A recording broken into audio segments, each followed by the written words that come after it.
Assalamualaikum warahmatullahi wabarakatuh. Hello everyone, how are you today? I'm very happy to be with you again. Welcome back to my English learning channel. And this is Mr. Rahmat Baihaki will bring you an English learning material. And for this time, we are going to discuss or learn about formal invitation. Oke, selamat datang, selamat bergabung kembali dengan saya M. Rahmat Baihaki di English Learning Channel saya. Dan pada kesempatan kita hari ini, kita akan mencoba membahas mengenai kompetensi dasar 3.3 untuk kelas 11 SMA dan 3.16 untuk kelas 11 SMK dengan materi yang sama yaitu formal invitation ya. Jadi hari ini ada satu kompetensi dasar tapi untuk kelas 11 SMA dan kelas 11 SMK ya dengan nomor kode kompetensi dasarnya 3.3 dan 3.16. Okay students, now let's begin our lesson today. Kita mulai materi kita hari ini. Silahkan perhatikan, fokus, dan dengarkan apa yang Bapak jelaskan ya. Jangan cuma dicatat tapi tanpa diingat. Okay? Now let's begin. What is invitation? What is? Apa itu invitation? Ya, invitation kalau dalam bahasa Indonesia ada yang tahu artinya adalah undangan. Oke ya, asal kata dari invite yaitu mengundang. Ada akhiran ion artinya jadi undangan. What is undangan? Apa itu undangan? Invitation is a spoken or written request to somebody to do something or to go somewhere. Invitation itu adalah sebuah permohonan spoken. Spoken artinya lisan, ucapan ya. Jadi undangan adalah sebuah permohonan lisan or written atau tulisan to somebody kepada seseorang to do something or to go somewhere kepada seseorang untuk melakukan sesuatu atau untuk pergi ke sebuah tempat ya. Nah, jadi undangan itu adalah intinya permohonan secara lisan ataupun secara tertulis kepada seseorang untuk melakukan sesuatu atau untuk mengajak pergi ke suatu tempat ya. An invitation is a request, a solicitation, or an attempt to get another person to join you at a specific event. Sebuah invitation atau sebuah undangan itu adalah sebuah request. Request tadi permohonan. Solicitation juga sama, permohonan atau permintaan atau ajakan ya. Or an attempt to get another person atau sebuah usaha untuk mengajak orang lain ya atau mendapatkan orang lain mengajak intinya untuk bergabung dengan kamu pada sebuah specific event. Oke, specific event. Event itu artinya peristiwa, acara, kegiatan atau event saja ya. Sekarang banyak istilah bahasa Inggris yang kadang kalau di bahasa Indonesia kan agak sedikit kesulitan. Everybody knows the English terms ya. Semua orang tahu istilah-istilah bahasa Inggris saja. Oke. Jadi sebuah undangan itu adalah sebuah request ya, permohonan, permintaan atau sebuah usaha untuk mengajak orang lain bergabung bersama kamu pada sebuah acara yang spesifik atau yang spesifik itu tertentu, acara khusus bisa juga ya. Kemudian from the two meanings of invitation above, we might conclude that invitation is to invite someone to attend an event. Jadi dari dua makna di atas mengenai invitation, we might conclude, kita bisa mengambil kesimpulan bahwa undangan itu intinya adalah untuk mengajak, mengundang, ya, mengajak atau mengundang seseorang untuk menghadiri sebuah acara, oke? To invite someone to attend an event, atau bisa juga tadi to do something, to go somewhere dan seterusnya ya. Nah, itulah invitation maknanya, mudah-mudahan bisa kalian pahami. Okay, now let's go to the next slide. Kita lanjutkan ke slide berikutnya. There are two types of invitation. Okay, ada dua macam undangan. One, formal invitation. Two, informal invitation, ya. Jadi ada dua macam undangan. Yang pertama formal invitation. Ini yang akan kita bahas sesuai dengan materi di KD 3.3 atau 3.16. Dan yang kedua ada informal invitation. Apa itu formal dan informal invitation? Now take a look about this slide, okay? Formal invitation is an invitation which follows a dignified form, tone, or a style in agreement with the established norms, customs, and values. Nah, ini menurut Webster 2012, ya. Menurut Webster tahun 2012, formal invitation atau undangan resmi atau undangan formal ini adalah sebuah undangan which follows a dignified form, yang mengikuti formula atau aturan-aturan yang dignify itu yang bermartabat kalau diartikan per kata menurut kamus, ya. Jadi aturan yang sudah baku, juga nada, tone, atau style, atau gaya. Jadi dalam membuat invitation itu harus didasari oleh bentuk, nada, atau apa tadi, style, ya. In agreement with the established norms, customs, or values, ya. Dalam sebuah kesepakatan dengan norma-norma atau customs, kebiasaan-kebiasaan, atau values, nilai-nilai yang sudah terestablish, yang sudah establish itu yang sudah mapan, yang sudah berlaku, ya. Jadi tidak bisa sembarangan untuk membuat formal invitation. Ada tata caranya dan ada etikanya, ya. Itulah formal invitation. Undangan yang mengikuti aturan yang sudah diatur, baik itu nadanya, nada kalimatnya, atau gaya penulisannya, ya, sesuai dengan kesepakatan yang sudah diberlakukan. For example, nah contohnya kalau formal invitation ini untuk graduation ceremony, upacara kelulusan, kemudian juga wedding, ya, pernikahan yang formal-formal, grand opening. Nah, grand itu artinya besar, opening pembukaan. Jadi pembukaan besar-besaran. Tapi istilah grand opening ini sudah menjadi satu kata bahasa Inggris yang everybody knows about it, ya. Oke, dan formal invitation are written on cards. Dan undangan formal ini atau resmi ini tertulis di kartu, ya. The text is written in calligraphy style.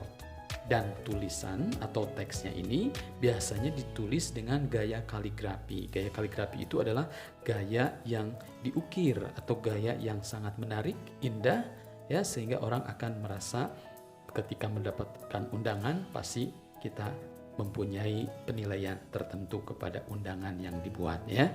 Nah, itulah formal invitation.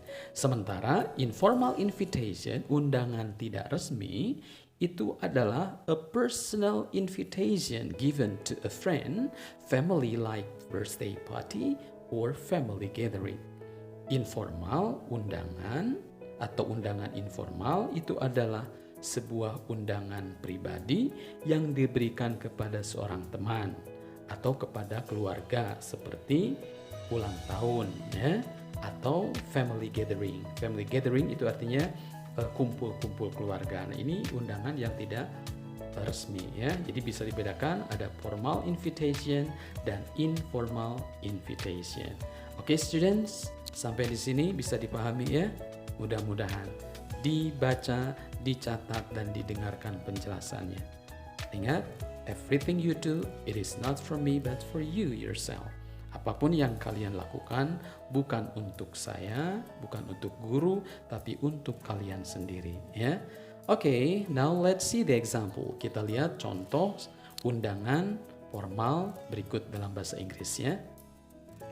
Mr. and Mrs. Pujianto cordially request the pleasure of your company on the wedding ceremony of their daughter, Siti with Devi, on Friday, the 12th December 2020 at 7 o'clock in Gedung Kartini, Jalan Gatot Subroto, Jakarta.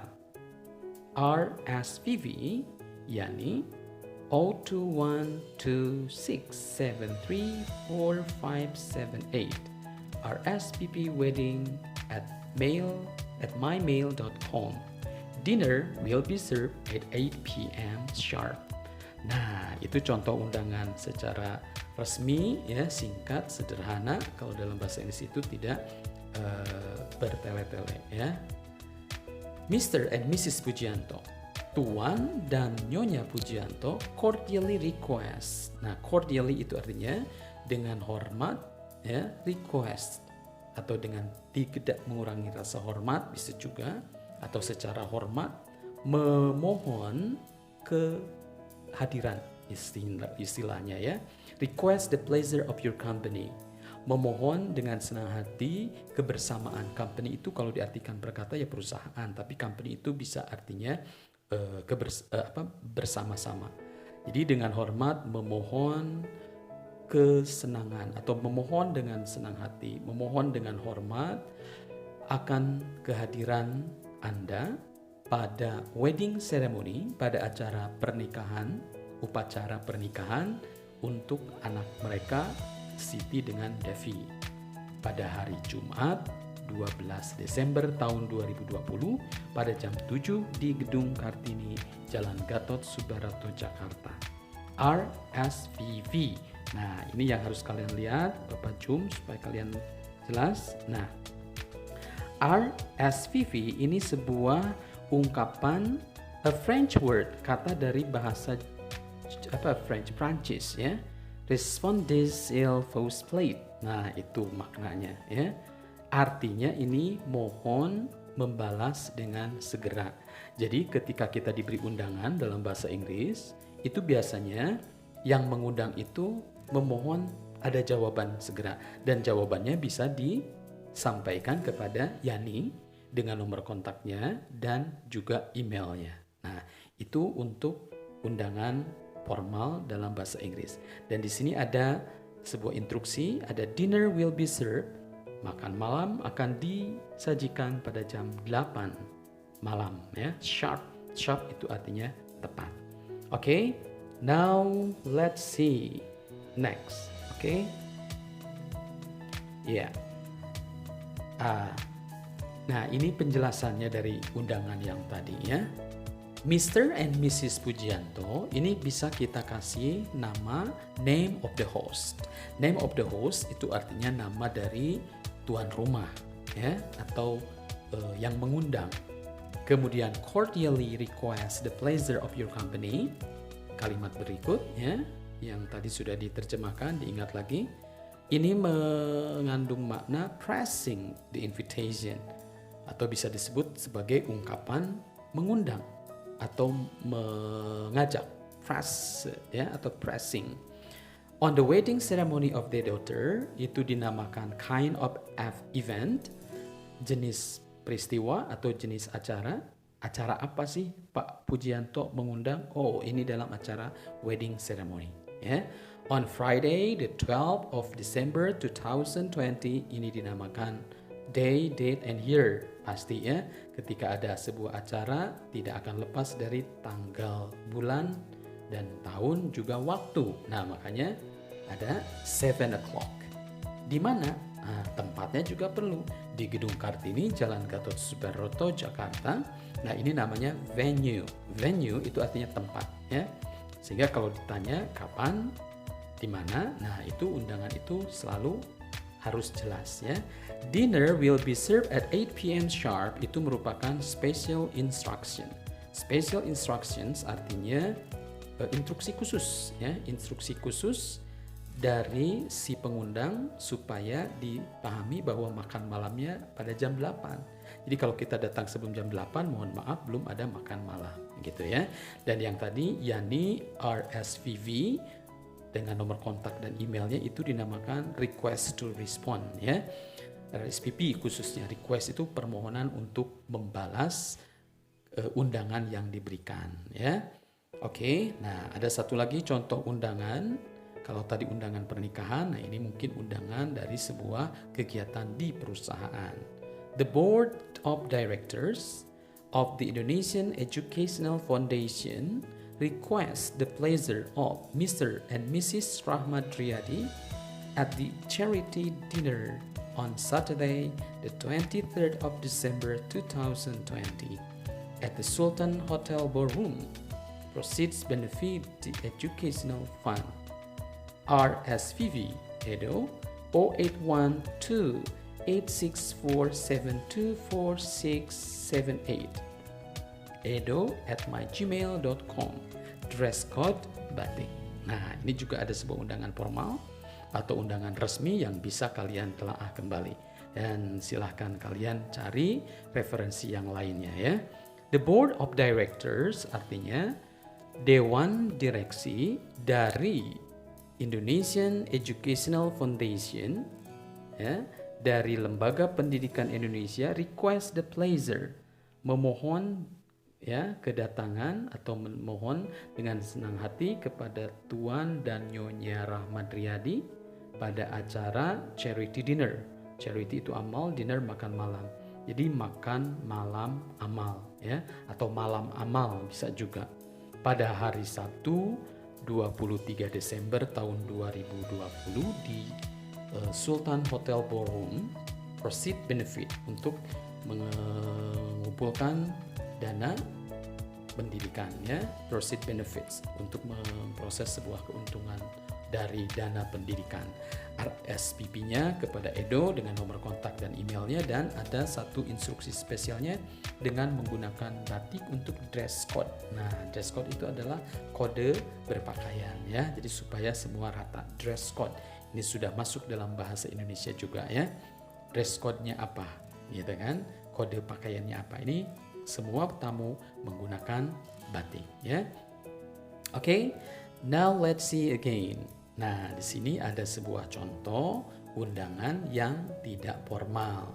Ya, kalau tadi formal, beda. Kalau ini informal. Farewell party invitation. Come and join us on Saturday 3rd March 2012 at 3 p.m. at Pemuda Hall, Surabaya. We proudly present singing, reading, poetry, and drama. Just by Enchanting Cheerleaders, Guest Star Girl Generations or SNSD. Nah, ini contoh undangan yang tidak formal ya. Mengundang untuk apa ini? Untuk acara farewell party, pesta perpisahan ya, mungkin sekolah atau pesta perpisahan teman kita karena pindah kerja, pindah sekolah dan sebagainya. Come and join us. Sering kalian dengar come and join us, itu artinya datang dan bergabunglah bersama kami pada hari Sabtu tanggal 3 Maret 2012 pada jam 3 sore di Pemuda Hall, Surabaya. We proudly present. Nah, we proudly present. Kami dengan bangga mempersembahkan singing, reading poetry, and drama. Singing artinya lagu-lagu atau nyanyian, kemudian bacaan puisi, dan juga drama yang di jazz up. Jazz up itu bisa dimeriahkan ya, atau musik oleh Enchanting Cheerleaders dengan guest star, bintang tamunya adalah Girl Generation and SNSD ya. Itu sebuah nama grup mungkin ya. Nah, itu untuk contoh invitation dalam bentuk informal, tidak formal. Oke? Bisa dipahami sampai di sini? Mudah-mudahan. Okay, I hope you understand much about the lesson. Ya, remember, always pay attention. Harus selalu perhatikan dan fokus ya.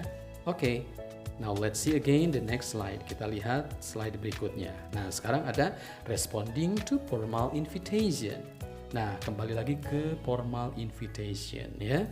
Dalam formal invitation atau undangan formal ini harus ada jawabannya, harus ada balasannya. Responding, bagaimana membalasnya? Ini sudah ada aturannya. Formal invitation should be responded within 3 days. Nah, formal invitation atau undangan formal harus atau sebaiknya dibalas dalam waktu 3 hari. Jadi kalau hari ini kita memberikan undangan, kita hitung 3 hari dari sekarang, ini undangan harus bisa dibalas. Dibalas atau direspon tentang bisa datang atau tidak datang, ya. Replies are written in third person dan jawaban ditulis oleh orang ketiga atau ditulis kepada orang ketiga, artinya orang yang menyampaikan. Nah, ini dalam materi pronoun ya. Ada orang pertama yang mengundang, orang kedua berarti yang diajak, yang diundang, dan orang ketiga yang memberikan undangan. Nah, jadi ketika dikirim undangan, ini replies-nya harus ditulis. Ini menurut aturannya ya. Dalam bahasa Inggris, kalau dalam bahasa kita seperti yang kita lihat ya, nggak ada respon seperti ini. Replies have to be handwritten. Dan jawaban atau balasan harus ditulis tangan ya. Jadi tidak ditik karena harus langsung. Reason should be briefly stated for declining invitation. Reason should be briefly stated. Dan alasannya harus dinyatakan dengan singkat atau briefly untuk menolak undangan. Jadi kalau kita menolak untuk datang, ada alasan yang harus diungkapkan ya. Itu untuk responding to formal invitation. Contohnya, nah ketika kita mau merespon dan kita mau menerima undangan yang diberikan, maka di sini ada nomor 1 acceptance. Acceptance itu artinya menerima, accept ya, menerima undangan. Maka kita bisa katakan, nah misalkan Mr. Eri yang diundang. Mr. and Mrs. Eri Utomo accept with pleasure the kind invitation of Mr. and Mrs. Pujianto to the wedding ceremony of their daughter on Friday, the 12th of December at 7 o'clock. Jadi, Nyonya dan Tuan dan Nyonya Eri menerima dengan senang hati undangan dari Tuan dan Nyonya Pujianto pada acara pernikahan putrinya pada hari Jumat 12 Desember pada jam 7. Nah, ini ungkapan balasan menerima ya. Kemudian ada juga yang singkat sederhana, Mr. and Mrs. Wibowo accept the invitation with pleasure. Nah, Tuan dan Nyonya Wibowo menerima undangan dengan senang hati. Jadi kalau menerima berarti Tuan Wibowo, Tuan Eri akan datang ke pesta undangan atau pesta pernikahannya ya. Yaitu untuk menerima. Nah, berikutnya bagaimana kalau ungkapan untuk menolak undangan atau declining atau regret. Regret itu menyesal karena tidak bisa hadir atau tidak bisa datang ke acara yang diundang. Nah, di sini Mr. and Mrs. Situmorang regret that they are unable to accept the kind of invitation of Mr. and Mrs. Pujianto for Friday, the 12th of December at 7 o'clock due to prior engagement. Nah, kalau di sini ungkapan menolak. Tuan dan Nyonya Situmorang menyesal bahwa mereka tidak dapat unable ya, tidak dapat accept, tidak dapat menerima undangan dari Tuan dan Nyonya Pujianto pada hari Jumat tanggal 12 Desember pukul 7. Kenapa? Due to prior engagement. Due to ini sebab atau karena adanya prior itu lebih utama atau lebih awal ya. Engagement itu bisa pertunangan atau kalau di sini artinya perjanjian yang lebih awal. Jadi pada tanggal 12 Desember itu Pak Situmorang tidak bisa karena ada acara yang lebih utama atau lebih dulu diagendakan gitu ya. Jadi sangat menyesal sekali. Oke, bisa dipahami? Atau yang sederhana, Mr. and Mrs. Wibowo regret to decline to invitation due to health reason. Nah, Tuan dan Nyonya Wibowo menyesal menolak undangan, ya. Atau regret itu mohon maaf bisa juga. Nyonya atau Tuan dan Nyonya Wibowo memohon maaf menolak undangan due to. Nah, tadi due to ada dikarenakan alasan kesehatan. Jadi Pak Wibowo dan Nyonyanya nggak bisa hadir karena kesehatannya mungkin terganggu. Istilahnya sedang sakit ya. Nah, itu untuk balasan dari undangan formal ya. Dan yang ketiga, responding card ini comes with the invitation card. Nah, kartu dari balasan itu biasanya datang comes with the invitation card dengan kartu undangan ya. Jadi ada kartu undangan dan ada kartu balasan atau surat balasan. This card should preferably be handwritten, dan kartu responding ini harus ditulis tangan ya. Jadi mungkin kalau kita bertemu, nah ada contohnya ya, bagaimana kertas atau kartu balasan dari undangan ya. Yang jelas di situ bisa ada menerima dan menolak undangan. Okay, students, I think that's almost the end of our lesson. Formal invitation, undangan formal. Mudah-mudahan bisa dipahami. Silahkan terus belajar berkali-kali, never stop. Ya, jangan pernah berhenti walaupun sudah tonton lagi berulang-ulang. Okay, and I hope you can understand about the lesson. If you don't understand, you can contact me. And please don't forget to try, pray, practice, and use your English, because no one can make your English better but you yourselves. Thank you, students. Goodbye now. Assalamualaikum warahmatullahi wabarakatuh.